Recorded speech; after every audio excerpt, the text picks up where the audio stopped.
Hello,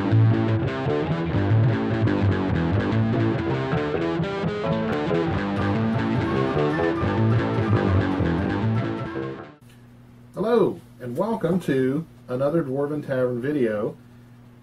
I am your host, Dr. Jeff Goins, along with Lyric Goins. And we are going to talk to you a little bit today about not how to be a better player, but how to get more out of your game. And of course, we're talking about role-playing games. We're not talking about MMOs or anything like that. Well, we could be. I mean, we could be. Actually, it's all in your mind. It's the power of the mind, because the more you get into your character, the more fun you have. And I think that's pretty much across the board. Mm-hmm. We've had some characters, for example, in the Saints campaign, the Taverneers were playing Saint wannabes, and in the process of attaining sainthood, they were facing perils and such, and they were pretty dangerous perils, if I remember correctly. I had some pretty harsh looks a couple of times, more than a few times, and so I thought it would be cool and advisable if they were to roll up secondary characters in case they lost one in the process of trying to vying for sainthood. Well, these secondary characters were new. They were rolled up at first level, just like, I believe, right? They were rolled up at second level. Oh, they were rolled up at the level that the characters currently were. And after they did that, they had nothing but complaints about these secondary characters, how they seemed so hollow and shallow and two-dimensional and lifeless, right? I mean, they still seem like that, even though they're epic level now. They're still lacking something, and none of us can really put our finger on it, except for Lissa's secondary character. Taverneers Lissa's secondary character is a witch, and she has developed, strangely enough, she developed her personality when she left her own body. Yeah, she drew a card from the deck of many things, and her soul was in prison, and they had to go find it. And that was kind of a redefining moment for that Baroness. For the Baroness. So if you've ever experienced this sort of vapidity, you just like throwing big words out there. I love big words. If you have ever experienced this kind of vapidity in your characters, then we may have some tips that could help you. So the first is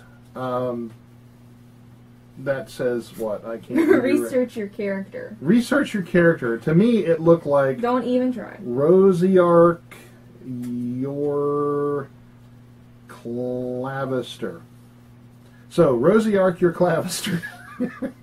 Now, research your character. Researching. Sorry, it was funny. This is why I'm an artist. I'm reading it sideways. I mean, I'm looking sideways at your handwriting. Your handwriting's beautiful. I mean, it's so research your character. Wow, I'm in trouble now. And that means, what does it mean to be a human at this time, in this place, or that place, wherever you're playing?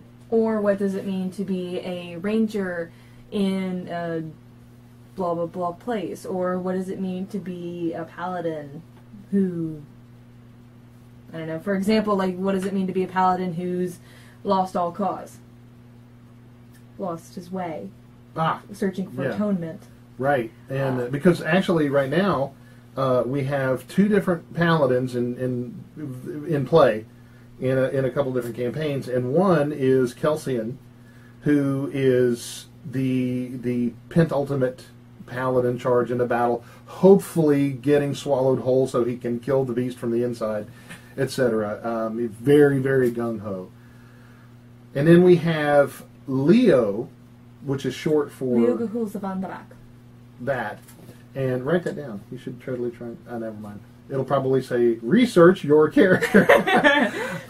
Leo Gahul Savandarak is a paladin of Heronius, and he is very stoic, very quiet. He's a lot like my character Akathan, and the only difference is that Leo is the resort that he comes up with is that the evil must all perish, while Akathan is he must hear the sides behind it first. So Akathan's more for justice, whereas Leo is more for rightness.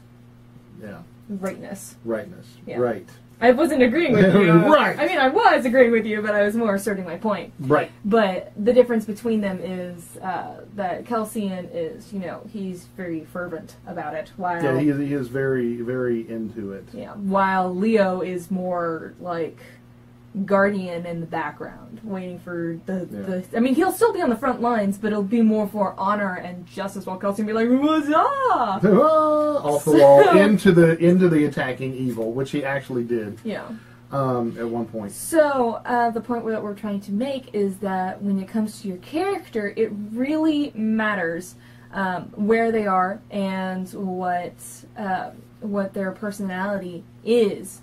So when it comes to like an elven paladin, like what is his drive, and because lawful good is the definition of his morals and his ethics.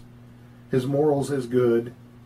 His morals is good, unlike my grammar, and his ethics are lawful, which defines it partially defines where he stands in the whole scheme of everything, but it doesn't it says nothing about how he goes about that, and that behavior is all about the player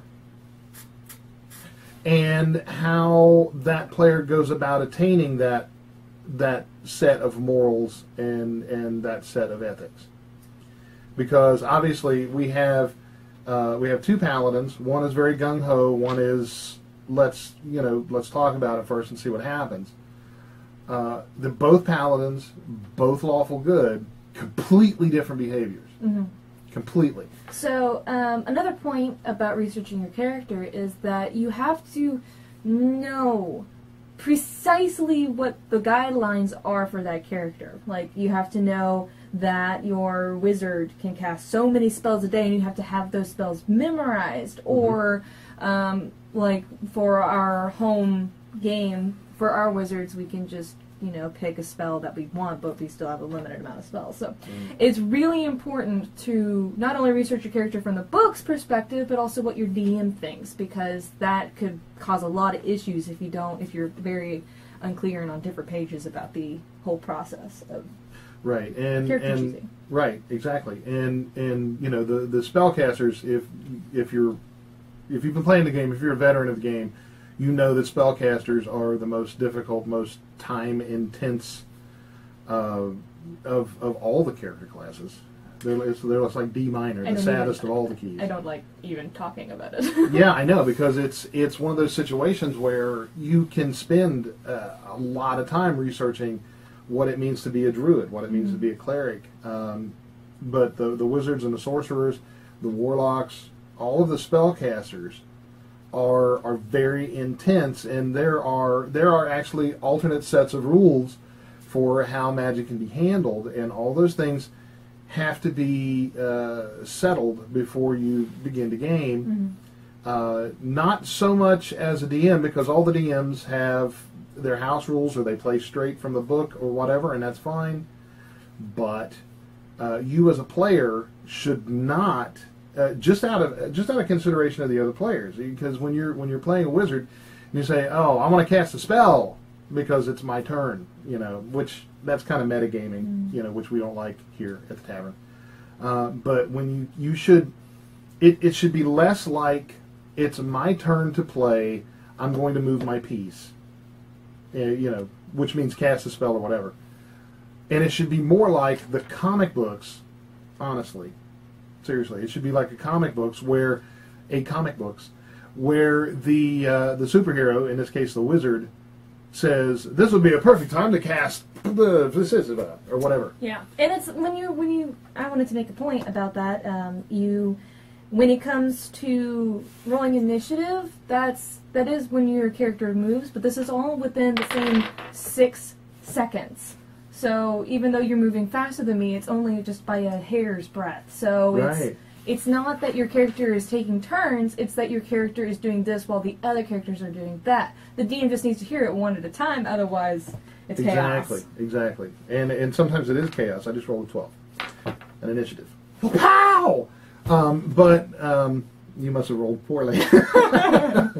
But with and that is a really good point. And I'm going to bring that up at another time, all about the initiative and how the order of operations in the game, because it's a really cool thing, especially when one character says I'm going to do something and the other one says no, don't.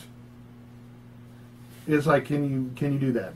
We'll get into that later as a thing later. So the second point that we're going to bring up this time is role playing, and I am a stickler for how important it is to get into your character. That's what she said, and it's really important for you to act out in that moment, because I mean there are some times when you overdo it.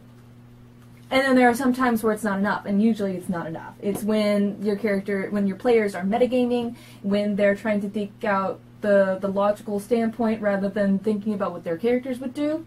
And so something that has developed at the tavern, I think it was Josh that developed it, Josh or Ian. It was the rolling the percentile dice.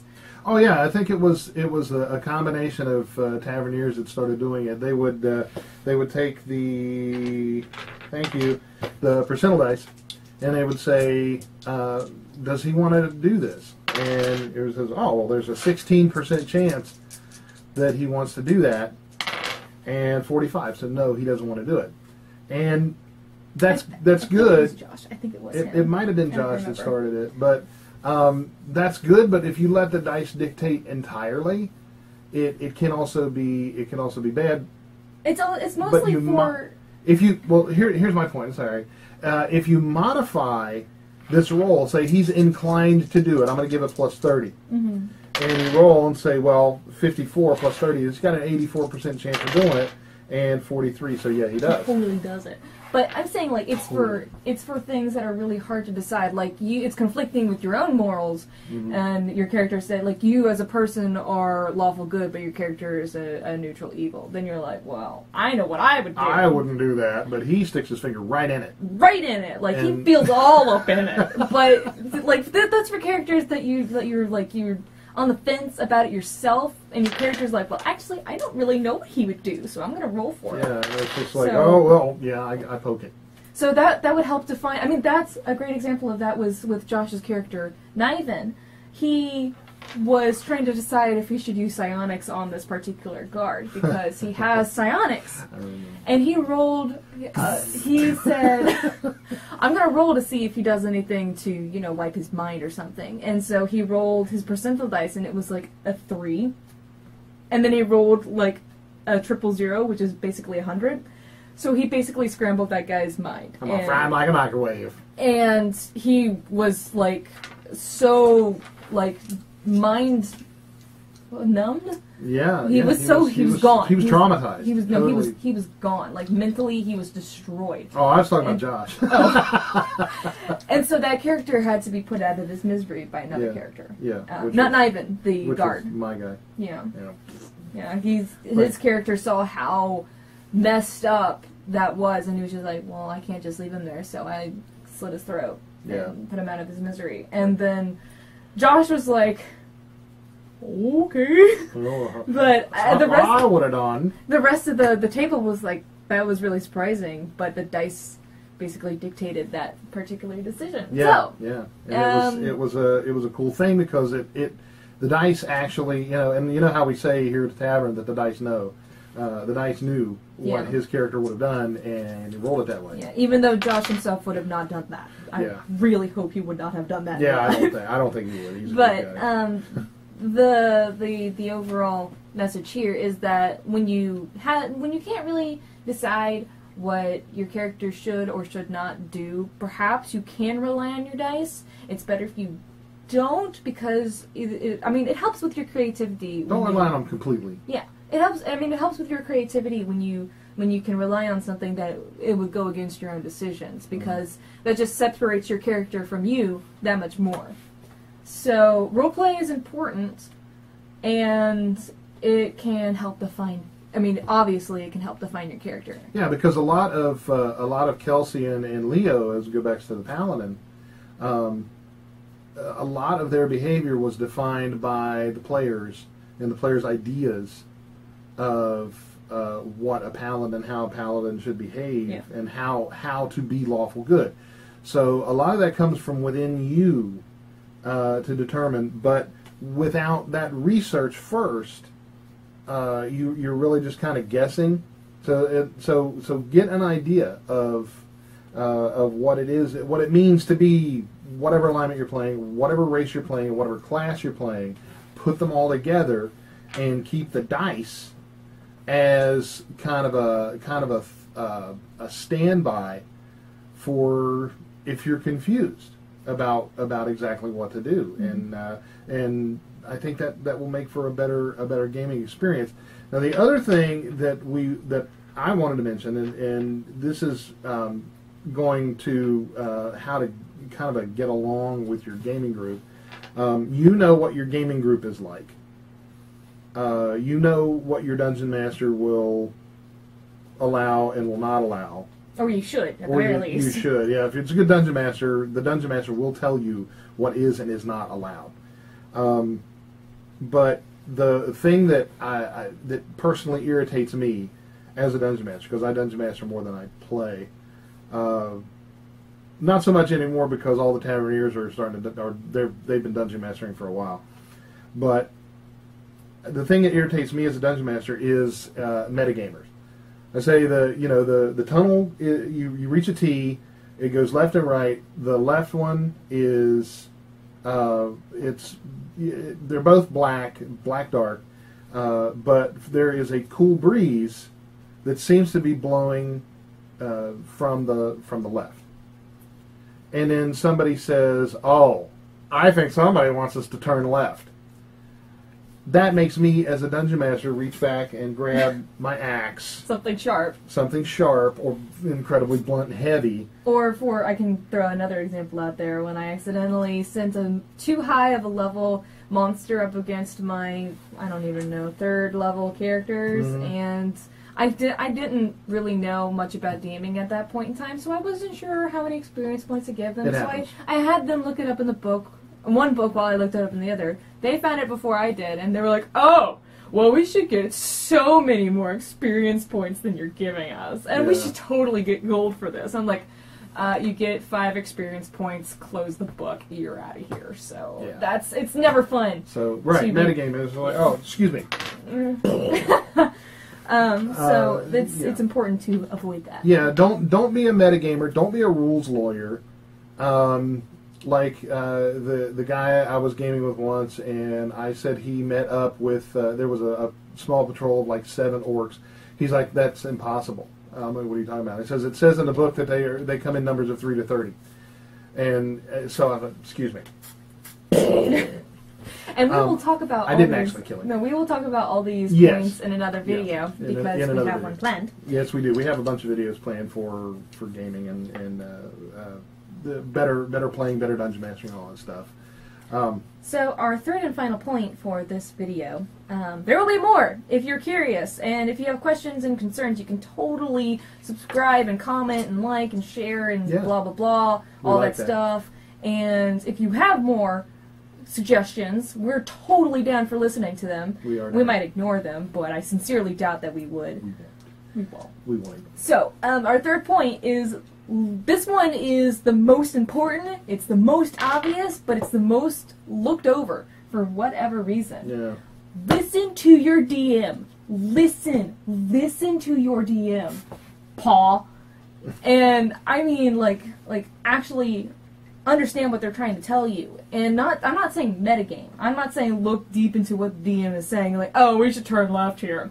I'm saying they're trying to make something obvious to your character through verbal representation of what your character's actually seeing. Right. So when the Dungeon Master is your senses. Yeah, so when your DM is saying, oh, you feel a cool breeze to the left, he's not suggesting anything. He's just trying to paint an image for you. Painting a canvas of your brain. And that's an important point to make, but you as a player are not trying to decipher what that means. Your character is trying to decipher what that means. Right. So what does your character make of the wind blowing from the left tunnel? Right. Instead of what, it's a way out. The GM wants us to go that way. It's a way out. An ice troll farted. It could be anything. A breath weapon from an ice dragon waiting down the other side. Or, yes. I don't often play with dragons, so I don't much know about them. Yeah. But it'd be white. I know. I realized my mistake. But listening to your DM... Pay the heck a freaking attention! but it's also... Listen to what he's saying to the other characters. I mean, there will be times... Oh, yeah. When there don't will be let your times, attention lapse, like I just did with her.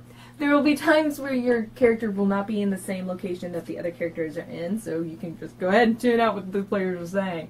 But when you're all in the same location, then listen to what the DM is saying, even if it's to another person who got a higher spot check than you did. Yeah. Maybe he says there was something over there specifically, and then you're like, oh, I saw something... Maybe I saw it, maybe I didn't, and then the other person's like, oh, actually, what's over there is a woman who's totally naked. I bet she's a nymph, but whatevs. So... Might be a polymorph dragon, too. Yeah, be careful. But I'm saying, listen to what your DM is trying to tell you, listen to what he's telling you blatantly, and don't always look for the underlying message, because there might not be one. Right. Which... that has happened, too. Like with the toenail? Like a toenail, yeah. The guy found that he was climbing up a precipice. I think you should save these stories. Yeah, I'll save it for the thing. But he found a toenail, and it didn't look like a toenail. He had no idea what to do because it was giants. Yeah.